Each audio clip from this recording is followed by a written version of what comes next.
your prompt about the recording, and we are now on the record. And I guess I'll, Chandini, you're with us. Good. Okay, so yeah, we could use a few more, but we have at least a critical mass to get going, I think. Let me start with a few announcements. I sent around a message about this, but for just as a reminder, if you are interested in Hans Henrik Hock's lecture on the Indo-European homeland controversy, he'll be doing that in my Indo-European class. That's my afternoon class. It's at 2:20 today. This is the same Hans Henrik Hock who is the author of the textbook you're using, the co-author of the book with me. He generously invited me to join him in the writing of that book some years ago. But yes, it is the same scholar, and you could have the opportunity to see him and hear him, and it should be an interesting talk. So if you are free at 2:20 today, the link is in the message that I sent. I guess I can put it in chat also, just trying to make sure that everyone who wants to will not have an excuse to miss out on this. So here is the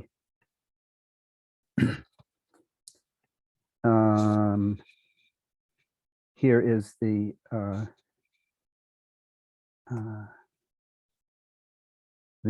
link for the class and the meeting ID if you need it, and the password if you need it. And I understand if you can't make it, that that's completely understandable. I will record it, so if any of you are particularly interested in hearing it after the fact, let me know, and I can circulate the link to the recording. So let's see. Okay, and Isabel has joined us. So Marcia, you want? Okay, I will simply make a point then of circulating the link to the, sending it out as a message to all of you later today. I guess it'll be this evening. I'll get the information about the link. Okay, good. So that's this afternoon if you're interested. A couple other reminders. I hope by now you've all gotten the message about the SEIs, the student evaluation of instruction. Has anyone at least a couple of you said you had gotten it on Monday? Is there anyone who has not gotten a message from the SEI admin about the availability of the SEIs? It looks, I don't see anyone saying no, they haven't, so I'm assuming you got it. So let me reiterate my plea, if you will, from last time, that please take these seriously. Please do the SEIs. I do learn from them, and they're important to me for giving me a sense of just how the class has gone from your point of view. I find the discursive comments to be especially useful and interesting, so please don't refrain from that part of the form, and please don't hold back. I mean, if you have praise, that's great, but if you have criticism, that's great also. And I learned from everything that the students tell me about how the class has gone. So that's another. I have one other reminder: the article by Labov that we'll be discussing next Monday, and the study guide for that. They're both in the module under readings on the Carmen site for the course. So please have a look at the paper. Use the study guide to help you guide you through the reading of it, and so you get out of it what you can, and then we'll be discussing it on Monday. It's probably one of the most important papers that was in historical linguistics in the last 60 years, certainly within my lifetime. And I would, and it's a very useful for understanding the just how change happens, how change is effected in a speech community. And other than that, I don't have any other announcements, but I will turn things over to our shared screen unless anyone has any questions. I don't see any. Yes, he did have a haircut. Yes. Why? Because, well, I was getting kind of scruffy. And my wife was asking me in very pointed ways when I was going to get a haircut. My hair had never been, maybe only in my college days, 50 years ago, was my hair ever that long before. So I actually kind of liked it. But thank you, Isabel, for saying that it looks nice now. I like to think that it looked okay before, but anyway, I appreciate the fact that people noticed. Okay, good. All right, so let's move on then, and I will share my screen, and there you all are. You get to see all of my dirty laundry, as it were. And let me teaching stuff and today's class.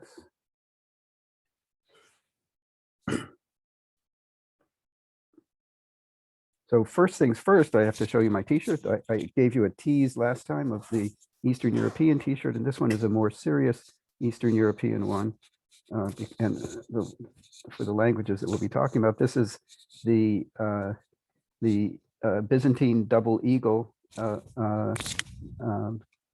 that's on the Albanian flag and is the sort of symbol of Albania.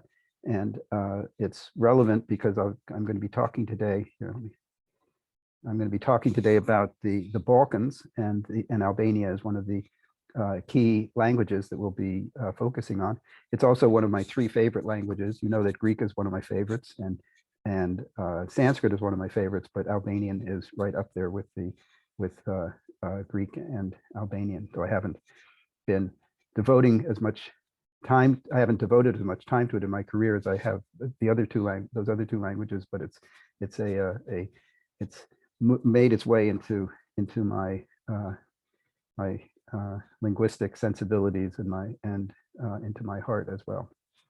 So that's what this then is a sort of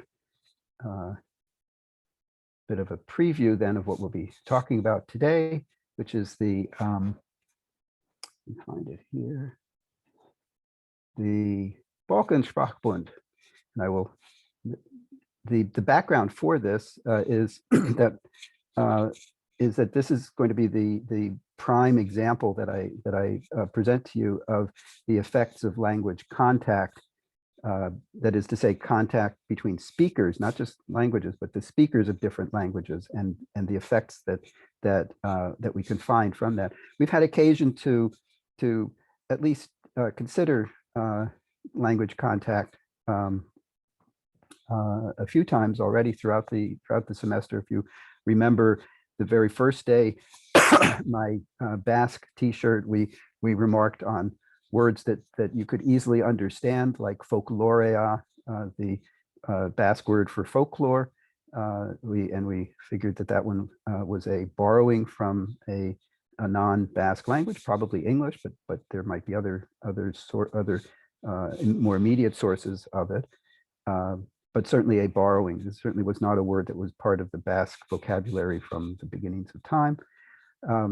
We also had occasion to think about language contact in the case of English, not only in the homework or the in-class assignment that we did on the different stages of English, where we saw, for instance, that the word herion was completely, in Old English, was completely replaced by Middle English by the word praise coming into English from French, from Norman French. And we had, if you recall, in Bethany Christensen's presentation on the history of English, she talked about the effects of contact with, especially with French, but also with Norse in the development of English within the history of English. And it also figured in some of our considerations of exceptions to the comparative method. You recall in the example, the made-up example, but one that is potentially real. The borrowing of in the Quechua problem that you did on the first and only now problem set, there was the issue of the potential borrowing of Spanish or English words into Quechua, and how that interacted with the analysis of the reconstructed sound changes on the way to two of the dialects of Quechua that we were from among the four that we were considering. So we've had occasion to talk about language contact. We haven't really systematized our understanding of language contact, and I'll try through this example today of talking about the language contact in the Balkans to give you a taste in a somewhat more detailed way of the potential effects of language contact. I'll explain the notion of Sprachbund by and by, but so just we'll hold that in abeyance for the moment. Let me start by locating the Balkans for us on the map here. It is the southeastern part of Europe, this peninsula that extends down into the Mediterranean, giving us Greece, includes Albania, Macedonia, Bulgaria, Kosovo, Serbia, Montenegro, Bosnia and Herzegovina, Croatia, Romania, and where the northern border and Turkey, at least part of Turkey here, the eastern border is pretty clear based on the Black Sea and the Aegean Sea. The eastern western border, got my east and west backwards. The western border is pretty clear based on the Adriatic and the Ionian Sea. The northern border is a matter of some dispute, exactly where it is. There isn't a clear geographic break, and some will just follow the political borders of Romania, Hungary, and not clear what to do about Slovenia. The Slovenians are sort of divided themselves as to whether they're in the Balkans or not. But it's clear that the southeastern part of this landmass in the southeastern part of Europe is we can say legitimately, I think, a hotbed for language contact. It is not, by the way, and that's what I want to make clear here, the Balkans are not the same as the Baltic nations of Lithuania, Latvia, and Estonia in Northern Europe, and rather we're talking about these nations and languages in Southeastern Europe. There are three major geopolitical factors that historically that have been involved. One is the Ottoman Empire, the Ottoman Turks, who controlled, starting in roughly the 14th century and into the early 20th century, controlled a large part of the Balkans, including Bulgaria, Kosovo, Macedonia, some parts of Serbia and Greece as well. The Austro-Hungarian Empire, sort of working down from the north, so to speak, was also an important factor, especially in sort of the northwestern part of the Balkans. And what used to be Yugoslavia, which is now has the successor states of Slovenia, Croatia, Serbia, Bosnia and Herzegovina, Montenegro, and Kosovo and Macedonia. This here used to be during the what we could call the Soviet era. Used to be the country of Yugoslavia, and the early 90s broke into several successors.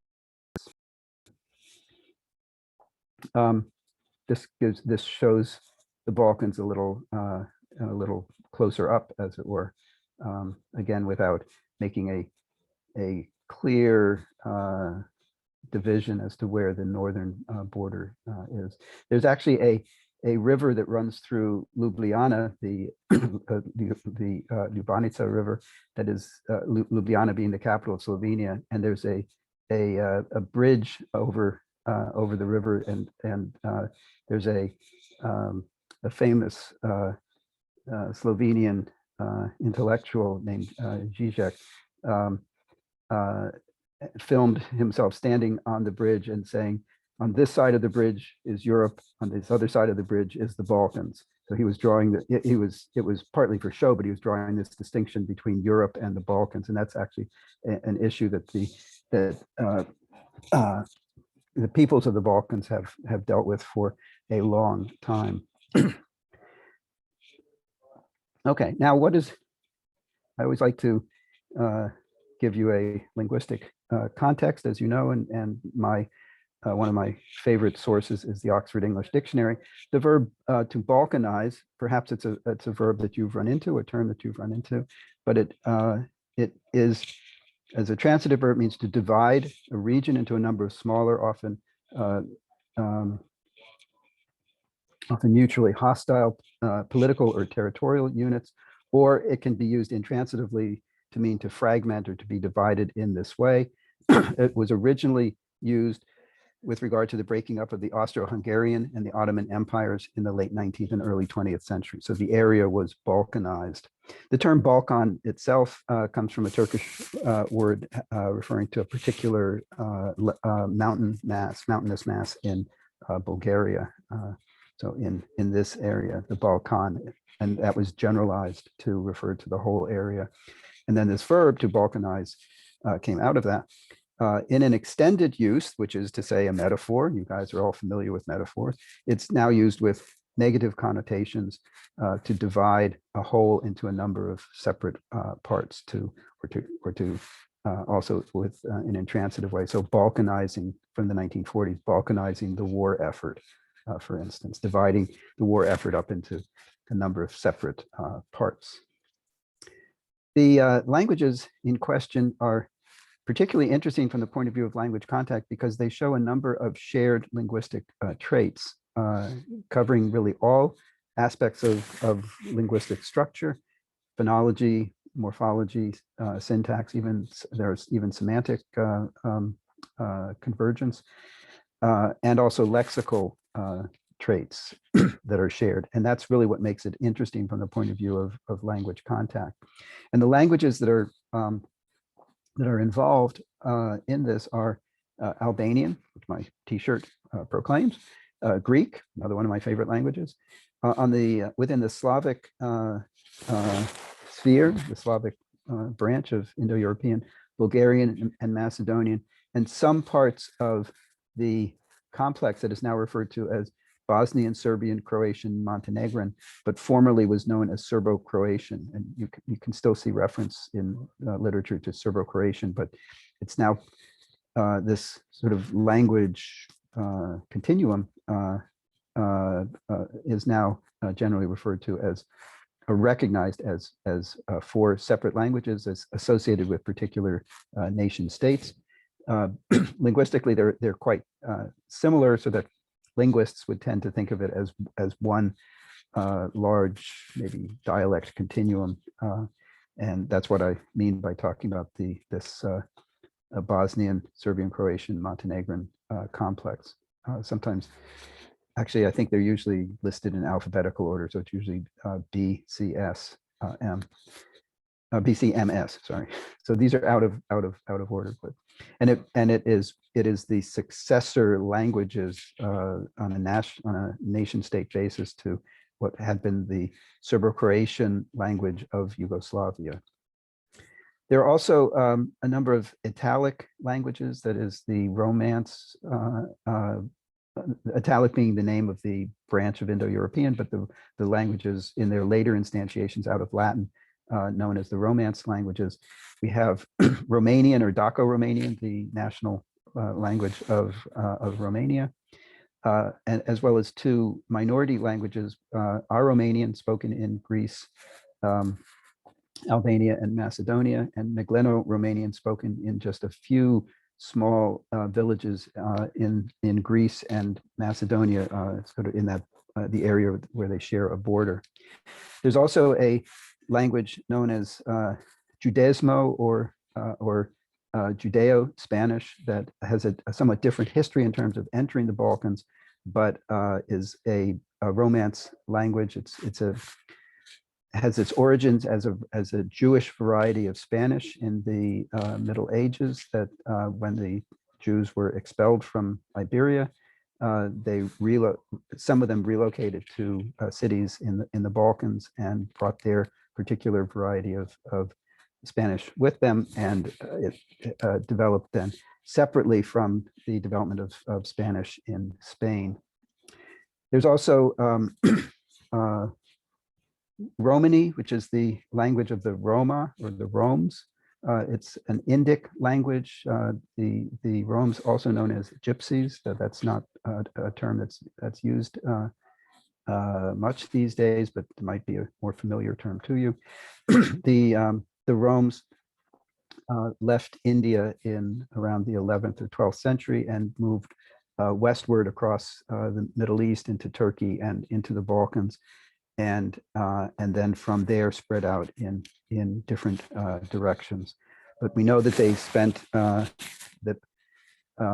of the Romani speakers spent some time, or they emanated out of Greece before they moved, or out of a period of contact with Greek, I should say, maybe more explicitly, before they branched out into Russia, into Eastern Europe, into Western Europe, and even into Northern Africa and the Middle East, because they share the Greek words for 7 and 8, interestingly. So that's a linguistic, a piece of linguistic evidence for that sort of localizes in time and space a period of contact by all of these speakers, or all of the varieties of Romani now, at one point in contact with Greek speakers. And there's also Turkish. These are the languages that are most involved in these in showing these shared linguistic traits. Now, a Sprachbund that I referred to in the title slide, it's important, first of all, as I mentioned, to even though we talk about language contact, to recognize that it's really contact between speakers of the different languages. And what we call a Sprachbund is a linguistic area where languages, through intense and sustained contact over a long period of time, in what we can refer to as a mutually, multilaterally, multi-generational, multilingual society, lots of M's there. These languages have come to converge with one another structurally and lexically. And in converging on sort of a common structure and a common lexicon, they've diverged from a form that they held previously. And this is the definition then of a Sprachbund. Sprachbund is a German word that means literally language league, but there's no really good English word for it, so we often just borrow. We're talking about borrowing today anyway. We borrow the German word Sprachbund and use it as such. Now, it's not just a linguistic area. It's not just a Sprachbund, but it's also a cultural area, Kulturbund, if you will. We can find pan-Balkan food and drink. I know some of you might be underage, and I'm not trying to induce you towards anything illegal, but in the Balkans, a very common alcoholic drink is what's known as tsipuro in Greek, or raki. Some of you may have some experience with the ouzo, the Greek sort of licorice flavored or anise flavored drink, aperitif, and well, it's drunk at all times of the day. But so tsipuro or raki, especially, this name is quite common across all the languages, is characteristic of the Balkans. Pittas of different sorts. These are Greek spanakothyropites, spinach and cheese pies. They're known as burek or banitsa or maznik in the other languages, but these are quite common snack and food and even dinner type fare. And you probably are familiar with kebabs, known in Greek as souvlaki, or chibap in Albanian, kebab in other languages. These skewered meats that are grilled and eaten, and very tasty. How many of you have had experience with any of these foods? I won't ask about the drink because that's probably, but anyone? Okay, so a couple of you at least. Yeah, all right, good. If you haven't, you should. There's it's very tasty. There are Greek restaurants, which I hope you can visit now or can do so. And Chandini has even made vegan spanakopita. Excellent, good. Macedonia, my cousin. I guess, right? Your last name is your last name based on Marcia, based on Macedonia? Yeah, I need to know this etymology. Okay. Well, we can discuss that some other time. But yeah, Macedonia. I don't know. We are relatives. Yes. Good for you. Okay. Another one of my favorites are roasted red peppers. You'll find those around the Balkans. So these are, I mentioned these just by way of suggesting that there's a cultural side to the convergence as well. There are aspects of the music which are characteristically Balkan, and dancing and so forth. But let's go back to language. A Slovenian linguist, Jarne Kopitar, in 1829 said that in talking about the three languages in the Balkans, one of the Slavic languages, Albanian and also Romanian, said that only one Sprachform, one grammar, language form dominates, herrscht, but with a threefold Sprachmaterie, as he said, threefold language material, which is it can be interpreted to mean lexicon. So basically, he said there are three languages, but one grammar. So he was recognizing that from a structural point of view, these languages are quite similar to one another. And so one grammar with three lexicons, three languages, one grammar. For instance, we can point to the form of what I refer to as the verbal complex, which is the verb plus various affixes that modify it for tense, negation, and person, number, and the like, mood, and so forth. So the verb plus various modifying affixes and various grammatical markers. The form of the verbal complex can stand alone as a sentence. And we find that the pieces that create this standalone complex match up in the languages quite nicely. So for something like in English would be, I will not give it to him, what we find is a morpheme for not, a morpheme for the will, the future, a morpheme that we could gloss as that co-occurs with the future marker and the main verb, give. And then there's something that marks it as being to him, and marks there a direct object in there as well. So it ends up looking like this. The negative, future, this what I've called subjunctive marker here. That's the that in my translation. The him, the it, and the verb to give. In Albanian, similarly, you can ignore this here, this dua. Similarly, in Greek, the negative. Oh, I see what I was doing here. Yeah, no,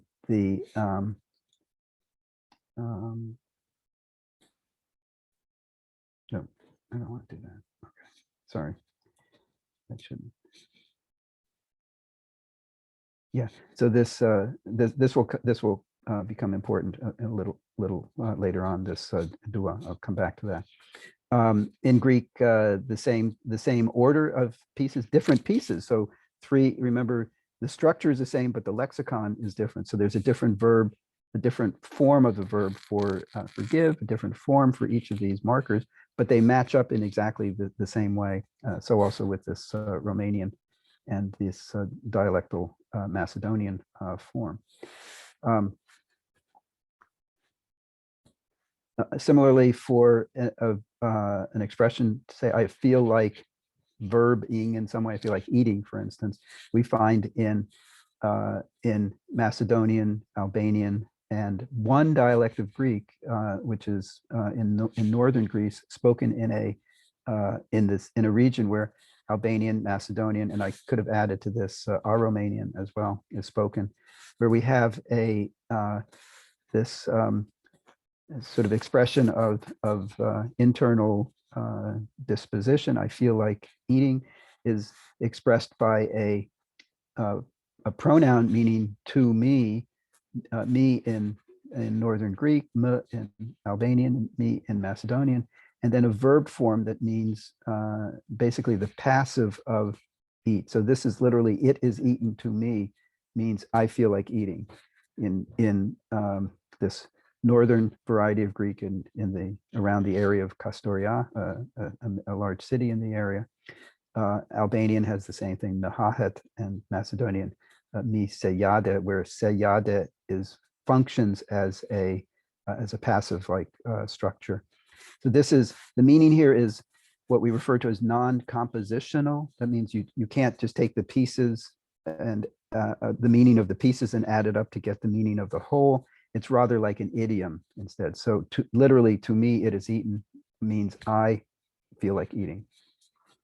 And interestingly, from the point of view of Greek, we don't find this in other dialects of Greek, but in this one area in the northern part of Greece where there's been contact with Albanian, Macedonian, and as I say, I might add to that Romanian as well, that has this type of structure for this internal disposition sense.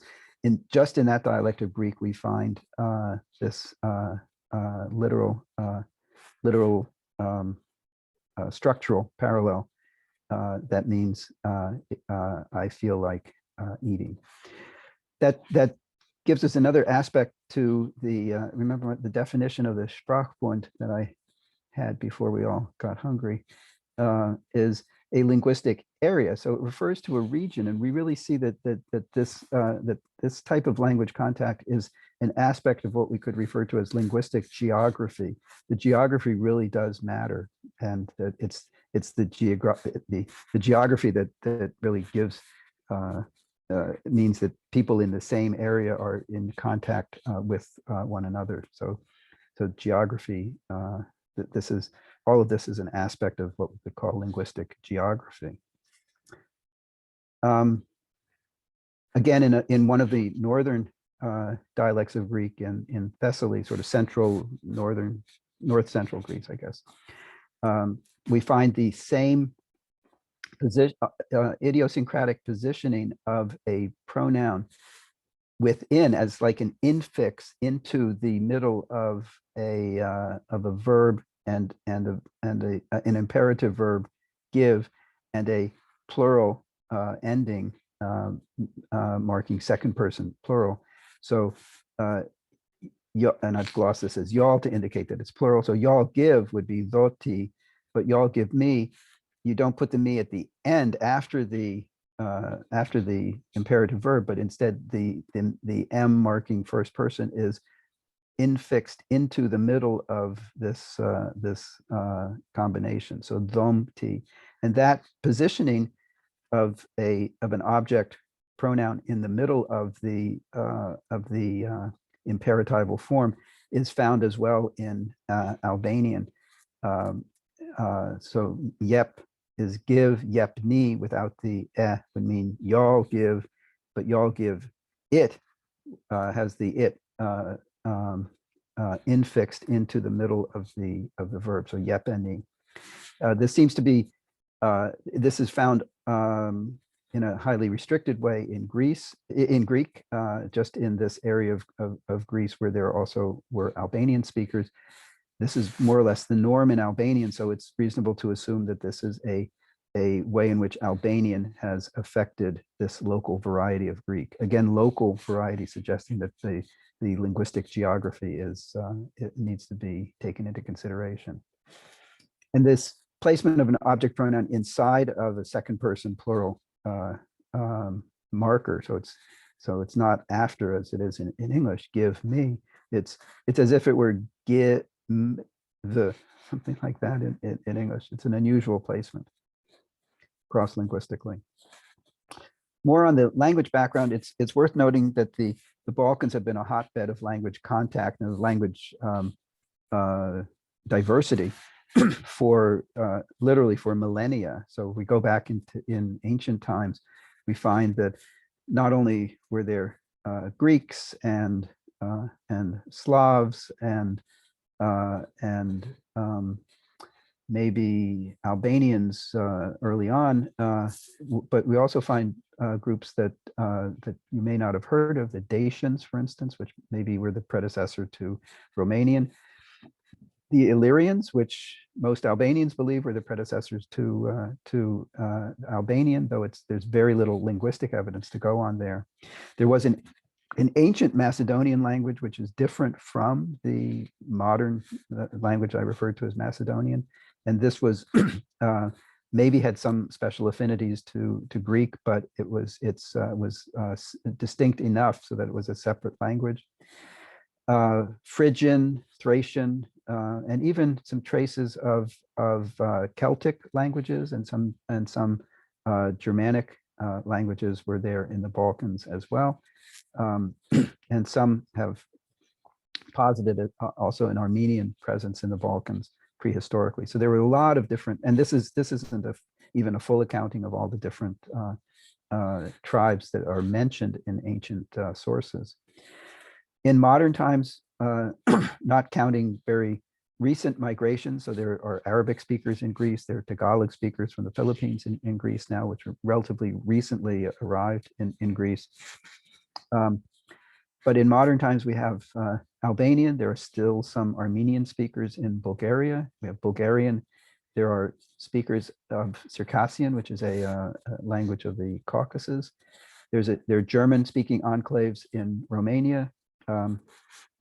Greek spoken not just in Greece, but there are enclaves in southern Albania and also in parts of Bulgaria, some Greek-speaking villages.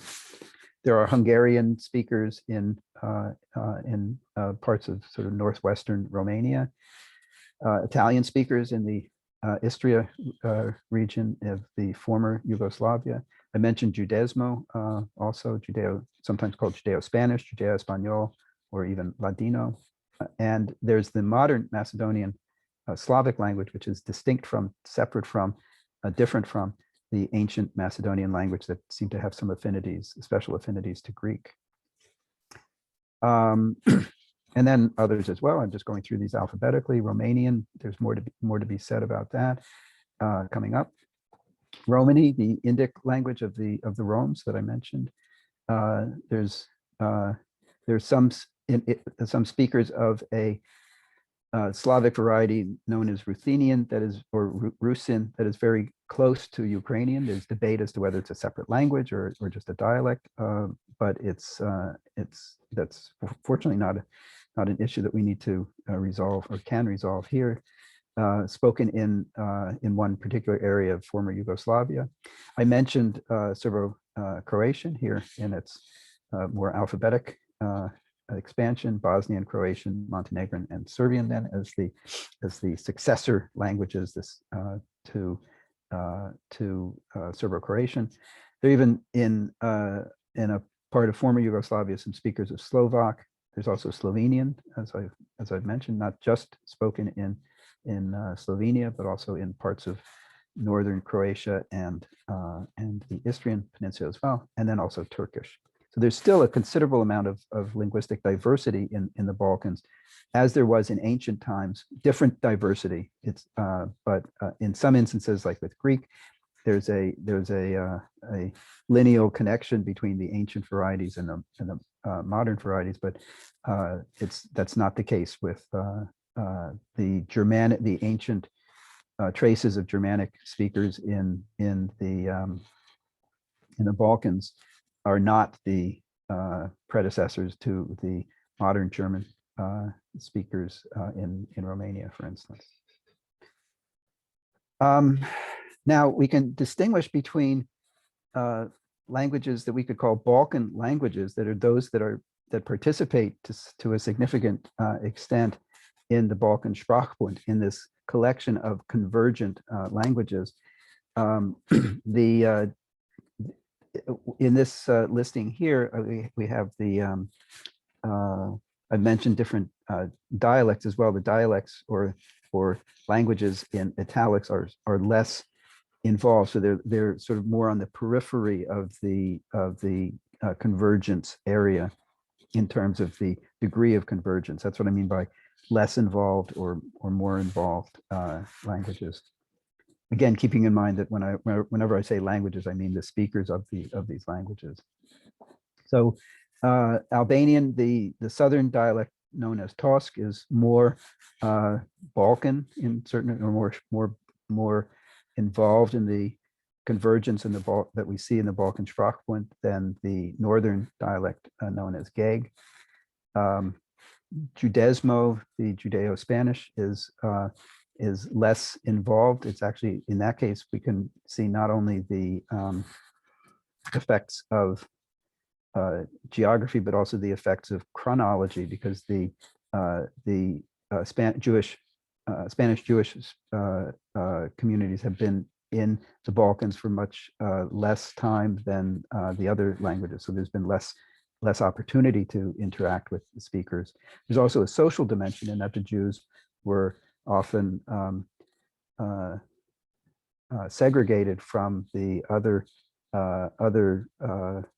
more dominant social groups in their areas, so that there was less interaction for social reasons, but also less opportunity for chronological reasons. When we talk about Romanian, we actually what we need to keep in mind is that there are several Romance languages that fit under the umbrella, if you will, of what we could call Romanian or Western, Eastern Romance. I have East and West mixed up today for some reason. Sorry about that. The language I referred to as Aromanian, spoken in Greece, Albania, and Macedonia, and Megleno-Romanian are the most Balkan in terms of the degree of convergence that they show. What I refer to here as Daco-Romanian, but it's maybe better simply called Romanian, even though that offers the possibility for confusion with Romanian as the group of Eastern Romance languages, as opposed to Romanian as a single language, the national language of the nation of Romania. Maybe Moldova as well. That's a different issue and is beginning to move away from the Balkans per se. But so the Romanian of Romania, what I have here as Daco-Romanian, is less Balkanized, if you will, in terms of linguistic structure. And the Romanian spoken in the Istrian Peninsula, that peninsula that is between the larger landmass of Italy and the larger landmass of former Yugoslavia.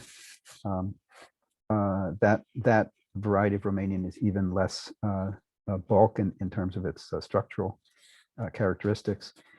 With regard to Serbian, as I mentioned, this is again where geography plays a role. Just the dialects of the southeastern zone of Serbia, which we can go back to the map quickly. I can show you. That would be this area here, southeastern part of the Serbian-speaking zone. That's where we find the most Balkan degree of convergence for what is ostensibly part of Serbian. And Turkish, then, where in particular it's not the Turkish that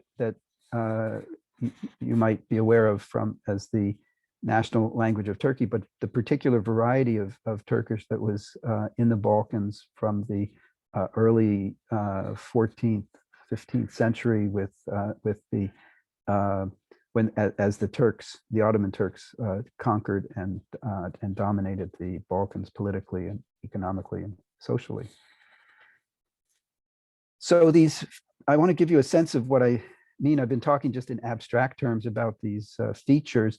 The features are referred to as Balkanisms because they're features that are found throughout the languages to different degrees, and that's what gives this sort of differential involvement of a speech community in the Balkan convergence. But they cover, as I mentioned, all levels of grammar and also lexicon. So we see morphosyntax, semantics, pragmatics, syntax, phonology even. Some of them are stated in, they're more diachronically oriented, that they're stated in terms of historical developments, while others are more stated in terms of their current structural properties. That is, they're more synchronically oriented. And some are a mix of both perspectives. We can also add to this diachronic and synchronic consideration what we might call also a typological characterization, how the language forms that we see that we're talking about in the Balkans match up against languages of the world more generally, especially in terms of structure. So like the verbal complex that I showed you with the different slots that are filled in by Greek lexical material for the Greeks, by Albanian lexical material for the Albanians, and so forth. How does that ordering of morphemes match up against how tense and aspect and mood markers are ordered in languages that are unrelated to the Balkans geographically or genealogically? That would be looking at it from a typological perspective. So these features, this is a bit complicated in terms of, but the color scheme actually is supposed to be helpful here. These are features. The red sort of gives you what you should pay most attention to, and the turquoise gives you the particular languages that show this convergence. What we find, and this is stated diachronically, it's a reduction in the nominal case system. So it's falling together, especially of genitive and dative cases. That's a diachronic fact that these languages had a separate genitive and dative case for possession and for indirect object in earlier stages, but the case system has been reduced in general, and in particular, genitive and dative cases have fallen together.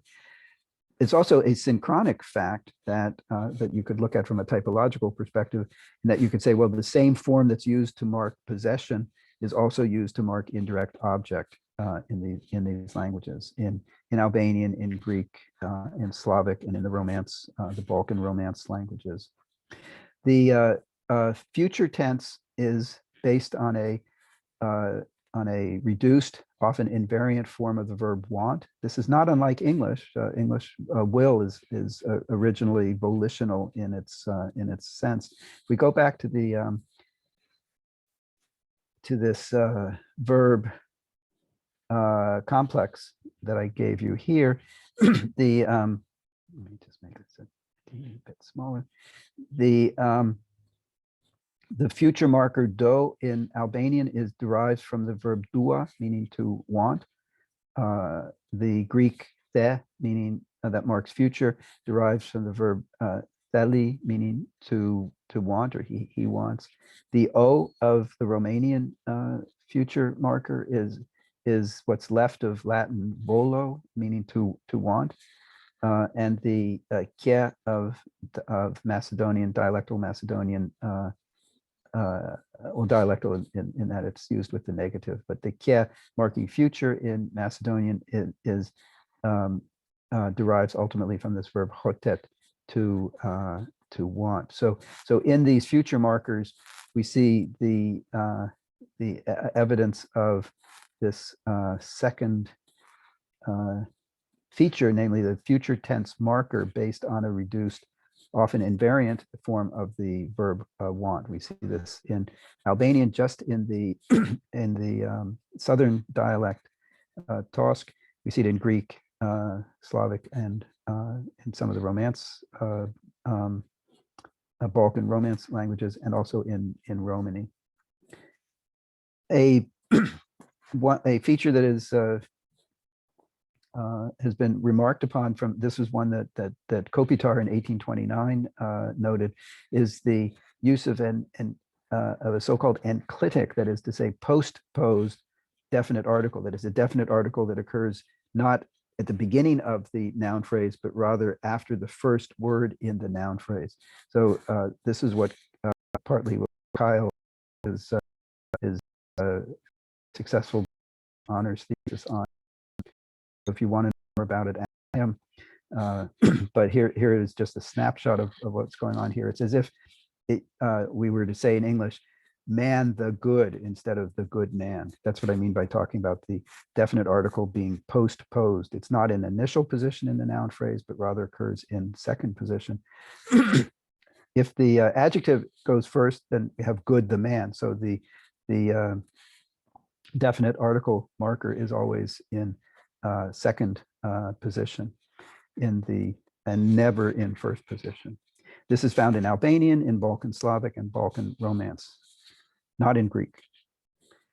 We find an analytic means that is a multi-word means of expressing adjectival comparison. So more strong as opposed to stronger. More strong would be two separate words, and we find this in all of the Balkan languages.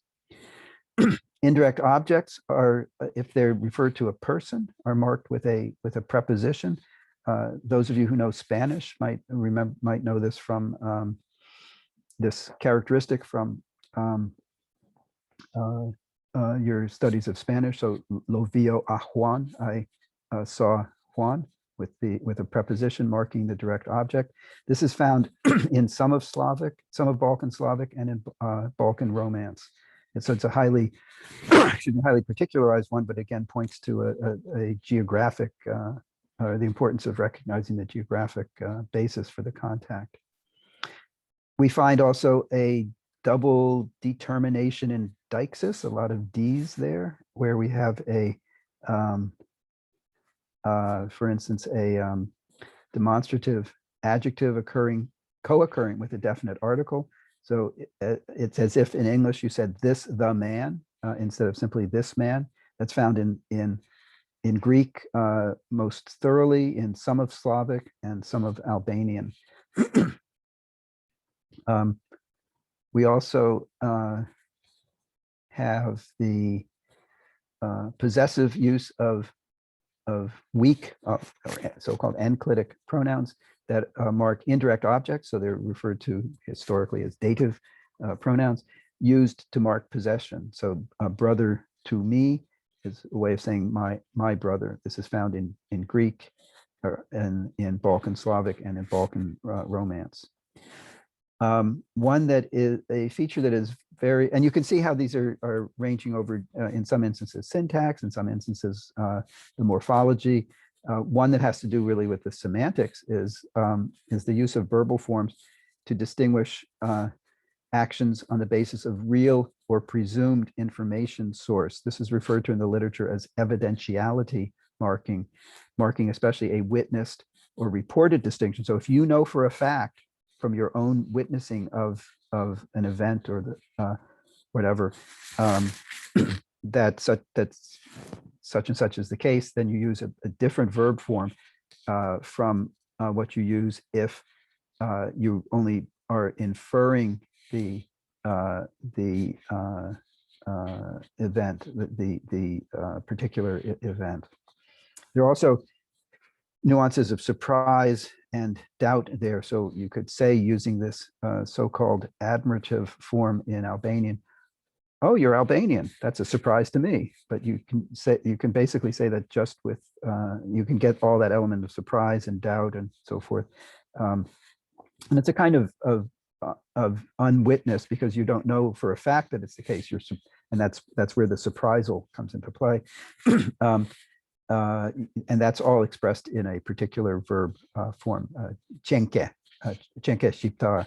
Oh, you're Albanian. Huh, that's a surprise to me, is what that means.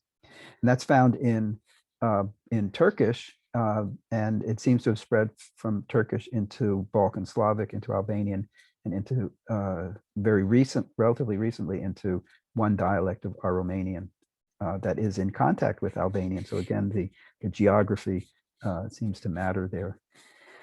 One of the that is somewhat historically oriented is the reduction in the use of a particular non-finite verbal complement, the so-called infinitive, and in place of the infinitive. So the reduction in the use of the infinitive and the increase in the use of fully finite complement verbs. So where in earlier stages of Greek and in sort of what we might call standard European, now you find I try to go with a non-person marked infinitive, like in English. Instead, what you say is I try that I go, with the person marking on the subordinate verb obligatory there. So there's no unmarked verbal form available. And what you find instead is fully finite complement clauses. I try, that I go. I want, that I go. I hope, that I go, and so forth. And that's found in Southern Albanian, in Greek, in Balkan Slavic, Balkan Romance, and also in Romani. We find also the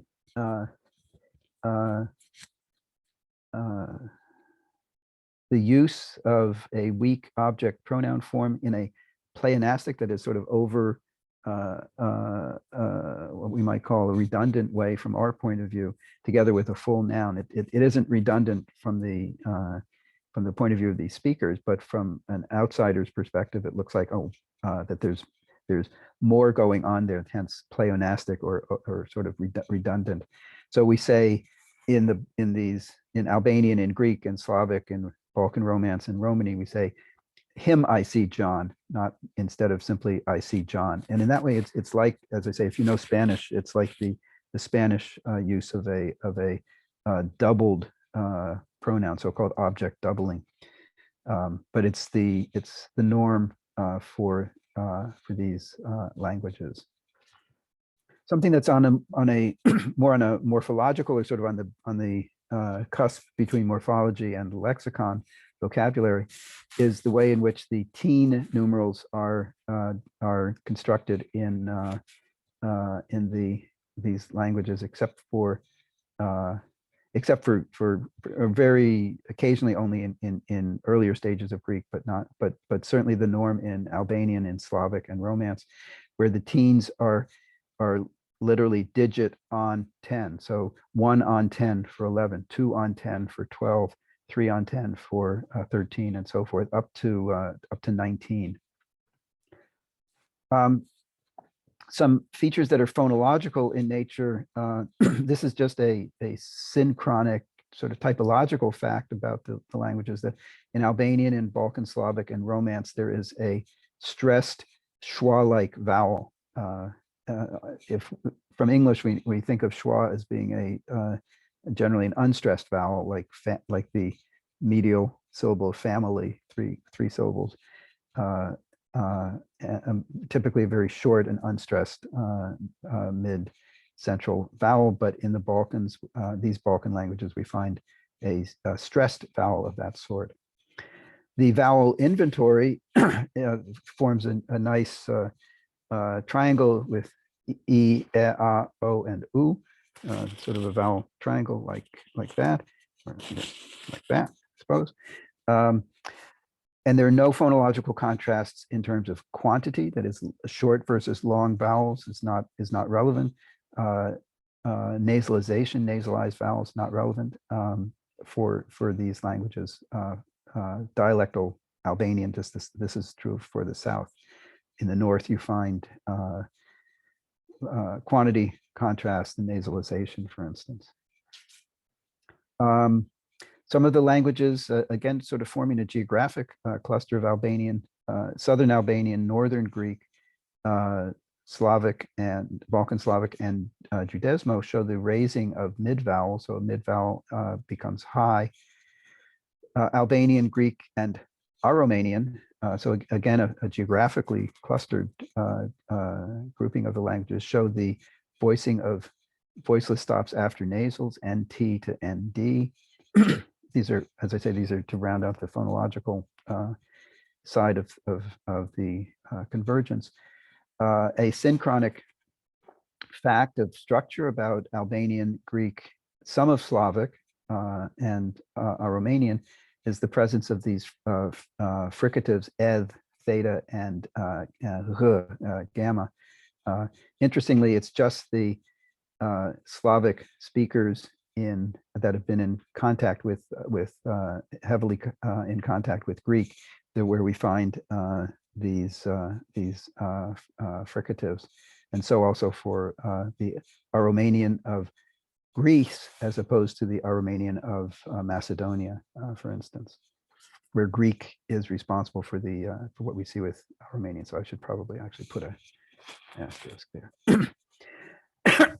Excuse me. And then elimination of palatal affricates in favor of dentals. So you add all of these up, and this isn't all of them. This is just like the most the ones that have generated the most interest and the most discussion. But you add these up and you see it's all levels of structure. Morphology, phonology, morphology, morphosyntax, syntax, even there's semantic parallelism as well, semantic convergence, and also then lexical convergence. And as I said, I mentioned that some of these are sort of more historically oriented, but it's important to recognize that these convergent features for the most part represent divergences from earlier stages of the relevant languages. So modern Greek diverges from ancient Greek, say with regard to the way the future tense is formed and regarding the use of infinitives. Balkan Romance diverges from Latin with regard to the use of the weak pronouns, also infinitives to some extent. Balkan Slavic diverges from earlier Slavic, Old Church Slavonic it's called, with regard to noun cases and the evidential, the adverbitive verbs. Romany diverges from Old Indic, as represented by Sanskrit, say with regard to future formation. In the case of Albanian, it's not as clear. It's tested only from the late 15th and substantially only from the 16th century, mid 16th century. So we don't know a lot about the prehistory of Albanian, except by the use of the comparative method that gives us a reconstructible starting point for Albanian. So reconstructed Proto-Indo-European seems there's no basis for reconstructing a definite article. So the Albanian definite article use has to be an innovation. And it's interesting that it's an innovation away from an earlier state of Albanian and in the direction of neighboring languages.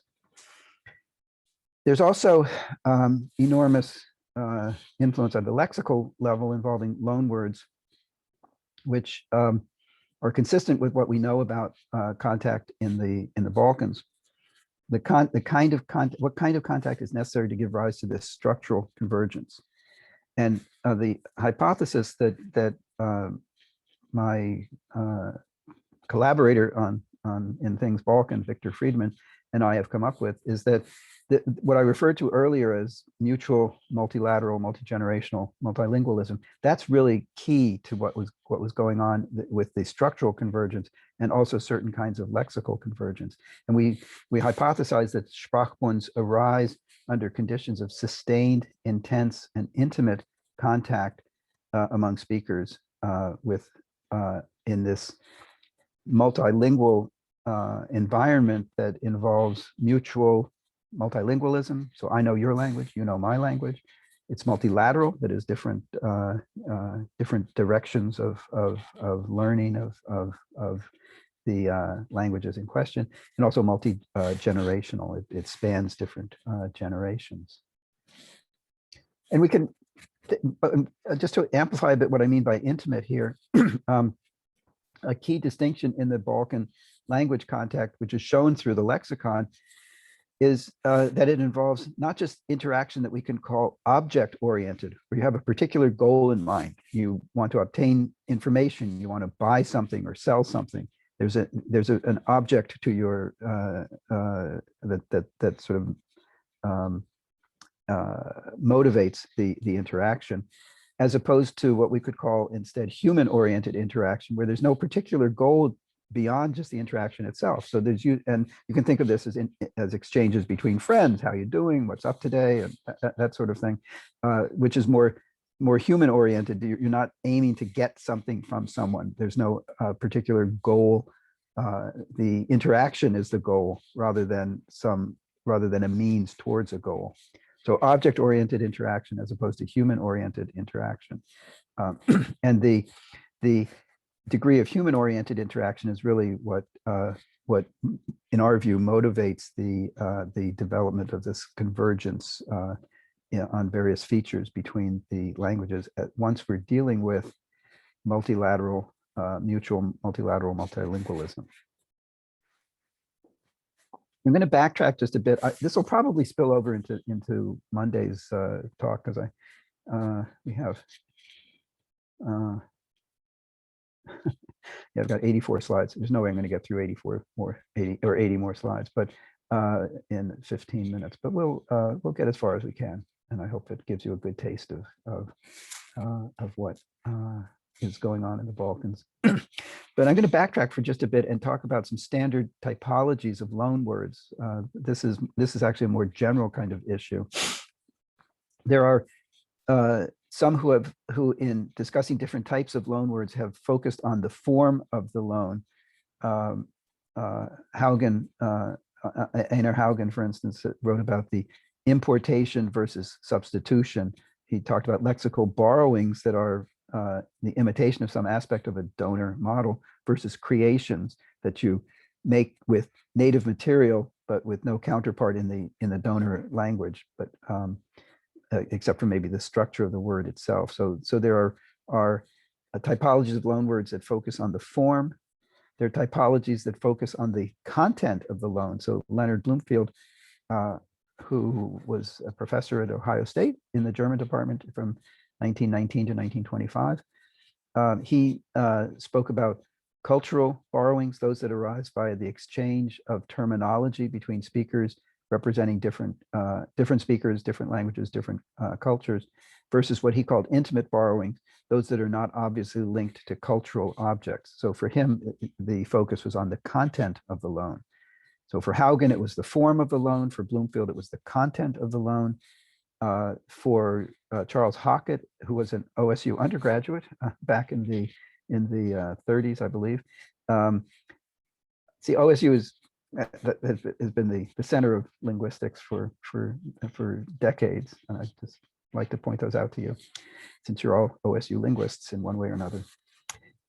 Hockett focused on the motivation for the loan. He talked about need borrowings, which are essentially Bloomfield's cultural borrowing, though he focuses, the terminology he focuses on is the motivation of needing a word for a new cultural item. That's what was at issue for Hockett.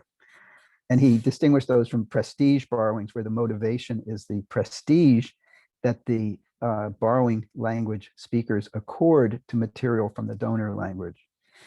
So why did French loans enter English? There was the claim would be that in some instances it was the prestige given to the French as the new overlords, as it were, that induced some English speakers to borrow French words. Now, there's some failings with these typologies. Haugen focuses on form, and in doing so, he doesn't build in the social context for the loans. These types are not necessarily discrete. So a cultural or need loan might be taken for reasons of prestige, Hockett's prestige, or could be associated with Bloomfield's intimate contact. And when you look at non-cultural or non-need based loans, it's not always obvious that prestige is involved. So there's an Albanian diminutive suffix referring to something small that has the form z. And in one dialect of Greek in the area around Megara, in maybe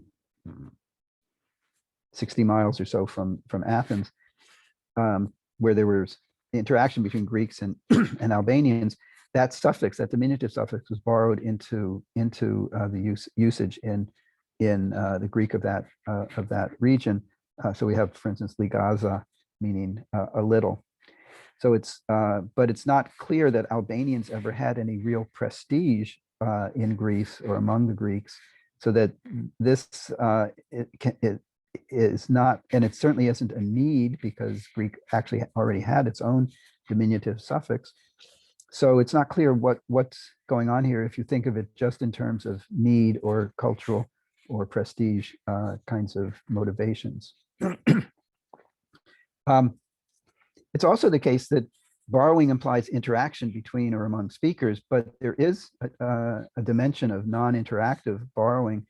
They're so-called learned borrowings from, say, from Latin into Romance, Church Slavonic into Bulgarian or Russian, Latin into English. Modern Greek has its own source of learned borrowings from ancient Greek. In English, we have words that are, as I say here, constructed neologisms, especially medical and technical terminology. Think of encephalography from Greek for brain and writing, which can be then further amplified into electroencephalography, electronic encephalography. And you can even, this is one that you can try to pronounce on your own at home, electroencephalographologist, a specialist who deals in electroencephalographs. So it's possible that these have not entered English by contact with speakers of Greek. They are extracted out of texts, and then English sort of does what it wants with the material that it has borrowed here. What Victor Friedman and I see as missing from these typologies is some consideration of the full dynamics of the environment in which the borrowing occurs, especially with regard to the medium through which the borrowing takes place. This is important in the Balkans because the lexical side of the Balkan Sprachbund is just one dimension to the contact-related effects. There's the massive structural convergence that we've talked about already, that is mostly that people focus on the most in talking about the Balkans, but there's a lexical side to the convergence that's really quite critical. So Victor and I have argued for a new type of, or recognizing a new type of loanword that is consistent with what's known about contact in the Balkans, and particularly the relationship between the contact situation and the eventual structural convergence. The structural convergence being what reveals or shows to us this Sprachbund, this convergence area.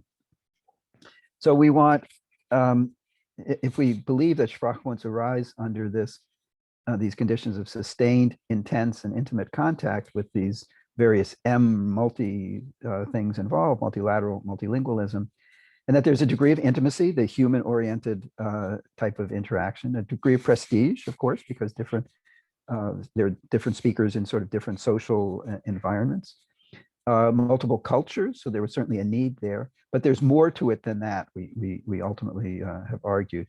And we want a loan type that we refer to as, or that comes out of the mutual interaction, which is really a conversational interaction. Remember what I said about human-oriented interactions between and among speakers. So we have invented this term for a type of loan that is essentially rooted in conversation, and we refer to them as ERIC loans. And this is loans that depend crucially on speaker-to-speaker interaction in an ongoing and sustained way. It's intense, but also intimate, involves human interaction. It's human-oriented instead of object-oriented. And it is I'm almost at the end of time, so of our time, so I may stop here. But this is the acronym ERIC is a way of paying homage to Eric Hamp, who I think I've mentioned a few times in this class. He was a great Balkanist and Indo-Europeanist and historical linguist par excellence, and he had a tremendous role in both Victor's development and my own as well. And so we were very pleased with being able to come up with this acronym that honors Eric and also we think advances the field. So it's a way of distinguishing between loans that take place under Sprachbund conducive conditions and those that take place under more casual kinds of contact situations. Let me see if I can. Yeah, I think I can finish these next two slides and then maybe we'll stop. So what this involves is face-to-face interaction of the sort that would necessarily have occurred under the intense and ongoing human-oriented contact among speakers in the Balkans. And we say that that's really essential for creating and propagating the structural convergences. So if I know your language, you know my language, and we're sort of using both of them as we're speaking, and some aspects of your language will bleed over into mine, and mine will bleed over into yours. That's really how we see how the convergence develops in this situation, the structural convergence and lexical as well. So there's the loan words that occur in such a social milieu, and it's important to keep the social in mind. This will come up next Monday when we talk about Lebov's model. It's really a bonus. It means the loan words can be an indicator that that contact that is conducive to the formation of a Sprachbund is taking place, but those loan words are also a byproduct of that contact. So these loans tell us something about the speaker contact, about the sociolinguistics and the socio-history of the region. So this is a way of using linguistic data to gain an understanding of earlier social environment, the social interactions. I can skip that. And what we find especially, and these are loans that are consistent with the development of a Sprachbund. They represent lexical items that are most directly reflective of the sort of contact that's consistent with the emergence of a Sprachbund, namely sustained contact of an intense nature on a day-to-day basis in a multilingual milieu. And I will stop there, but next time then on Monday, I'll give you a very quick tour through the ERIC loans of the Balkans. These are loans that are focused on conversational interactions, but they also involve closed lexical classes, which are not usually thought of as being easily borrowed. And think about the Swadesh list that we looked at many weeks ago. And yet we find that they are borrowed in the Balkans. So we have to understand what the proper environment for this contact is. And that's where I'll stop for now, stop sharing. And thank you all for listening so attentively. I hope there will be more on Monday. And I guess that's it for now. So thank you all. And I will see you then on Monday. And don't forget, if you have time, the Hawk lecture today. Okay, so long, everyone.